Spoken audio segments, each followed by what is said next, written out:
So now I'm entering into actually seaside, okay, seaside of the sea, and here also everything is dead. There's one more mosque to my right. It's a smaller mosque that maybe accommodates about 75 to 100 people. So this is the market area in Sib. So we went already to the souk side. This is the beach side where normally there are restaurants, and also here you would find other things such as um, fish. The fish market is on this side. So to my left actually is all that, stuff to do with fish. The sea is right on my left, so I might put my camera facing the sea, or we will turn in such a way here in a couple of minutes where you can see the sea. Literally, if I stood out and threw a rock, it'll get in the water. So here I'm in the back, and you can see a couple of minarets there.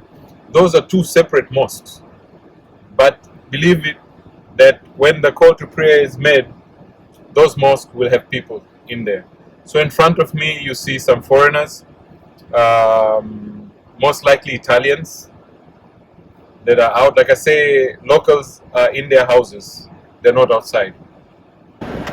So I've just stopped here to show you. This is the beach, right? See the date palms up here? Lots of date palms. A lot of garbage area for you to dispose of your garbage. Beautiful date palms. Okay, and all of this is parking area. You can park your car here, anywhere of these places. It's free parking any time of the day. All the restaurants are closed because it's Friday afternoon and there's nobody out here. So if you wanted a place to enjoy in the afternoon on Friday, this is the place. Okay, it's beautiful. Look at the beach. It's high tide. Okay, it's high tide. So the water is all the way up here. That's why it's a little bit dirty. Normally, when it's low tide, the water is back. It's very clean. But this dirt, you can see the color is only up here, not as far as deep inside as you go. Look at that. Nice and peaceful. Very nice and peaceful. Yeah? So, you want to come to Oman, you want to experience all this. It's just fantastic. It is just fantastic. Anyway, I can't be here all day. I just did the Friday thing with the family, as most people would have done. So it's time for me to go home. And just like me, so these dates have not been worked on. So you'll see that everything is on there. So they will not grow properly like what the previous video that I shared about how the dates are made. However, if you look at this tree, you'll see that they've already put them and aligned them to go to the left and right. So this one will hold well compared to this tree. You may or may not see this sign on my right. Anytime you see a brown sign, that is something of national marking. So this is called Wadi Bahia Street. Okay, so the wadi is normally what would have been a stream coming from the hills or mountains, and it would run over to the beach. So most of the time they're dry until there's a heavy rain. So there is no wadi, there's no water at the moment. This particular one actually does have water, but the water is a reverse flow from the sea to this wadi. But it won't go way too far towards the mountain. It'll just stop somewhere here. So that's a mix of salt and fresh water. And so you might find people actually fishing there sometimes. So, and by the way, in Oman, there is no permit to fish. You can fish anywhere.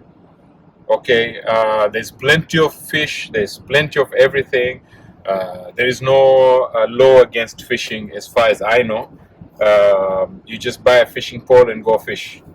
I remember when I first moved to US, that was the first shock I had. I'm like, it's God's sea. Why there's a license for it, Because people exploit that, right? Here you just go fish, just get the fish you need for your family and you go home. And the fishermen fish for supply. So there's nobody that just simply takes 30 fish and throw them off. You either use them or you go sell them. You know, there's not normally waste.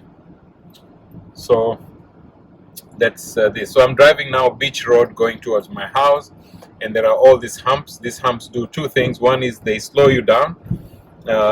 Two is they're actually a cross for people who want to walk across from one side to the other, and normally they're strategically placed close to buildings, which would also have cars going in and out, which means that it will allow people to, drive out of those places to come out. Okay, otherwise if you just leave a road like this unmonitored, people just drive too fast and others cannot get in and out. But man, you don't need this. It works very nicely. Very cool for everybody. So I just saw the police, and I want to remind you that in Oman, it is not permissible for you to put a phone holder on the screen or something on your dashboard for operating your phone or navigation, because it's dangerous. Cameras and stuff on the dashboard, because these are all things that are distracting to the driver, and majority of the accidents are caused because of this. Not because somebody has a dashboard camera or what, but because somebody is using their phone, they're looking at the navigation system, they're doing all these things, so they get distracted, and as a result you get into an accident. So it is forbidden over here. If you're seen with anything that could be considered to be a distraction for the driver, you will get fined. You finally, after multiple fines, You may get in bigger trouble.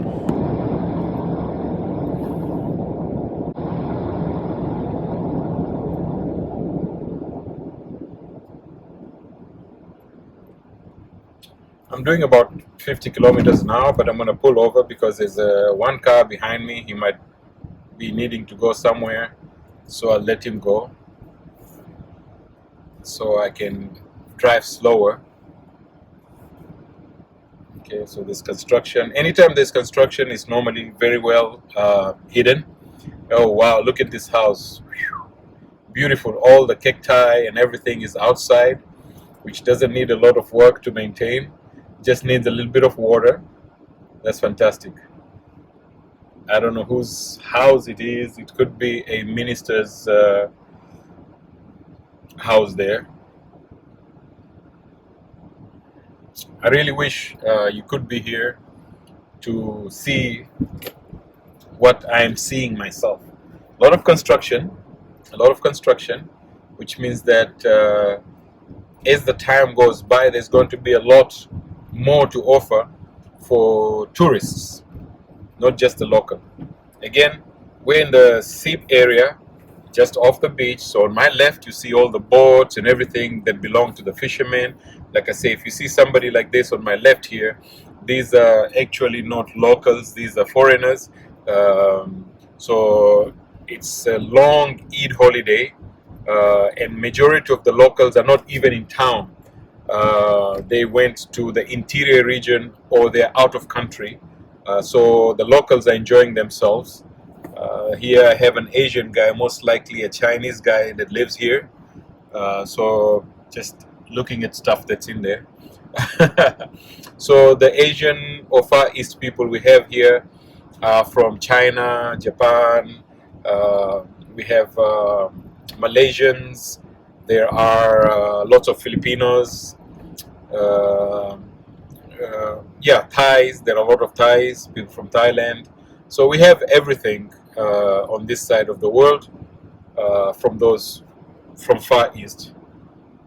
Also, most people from the West, like if you had Americans or British, etc., majority of them work, and so at the time like this, they stay in the cul-de-sacs or in the places where they don't want to go out. They're just enjoying the little time they have in their residential area, or they might decide to go out completely further out than where they live.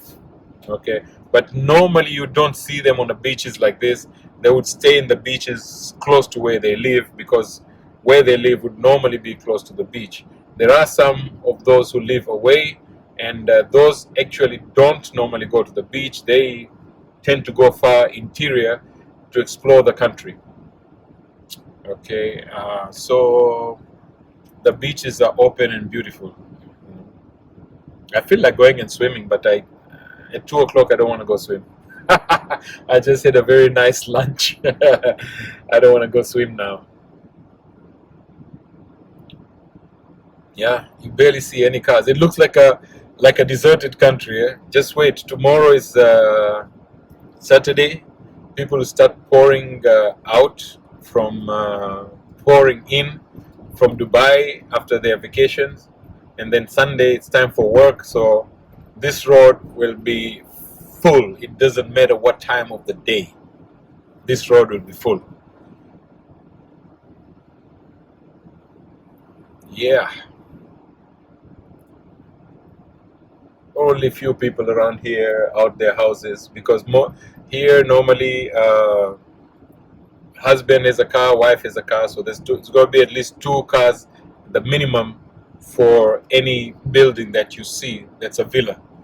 There could be 4 cars or more. Oh, there's some Westerners sitting there, probably British, under a tree with their little car that they parked there. They have a table out, and they're having fun. That's good. That's good. I mean, if you live in this country and you're not taking advantage of this beautiful area, the beaches, it's like you've wasted it. I know that in UK you got so many months of darkness. I mean, just clouds, etc. So you love the sun. You come here, it's not really hot at this time of the year, and you can enjoy these beautiful beaches. Again, plenty of parking. Everything on my left and right, the little stripes, these are all car parking, and they're free parking. They're not paid parking. On my right, you're going to start seeing some minaret poke out. So this is one of the biggest mosques in this area. Was built by the previous sultan. It's called Jamia Sayyida Fatma. So Jamia is not normally just a mosque, it's also an educational center. I see from the skin there some Europeans as well in front of me on my left. They are coming to suntan because this guy's just got his swimming trunk.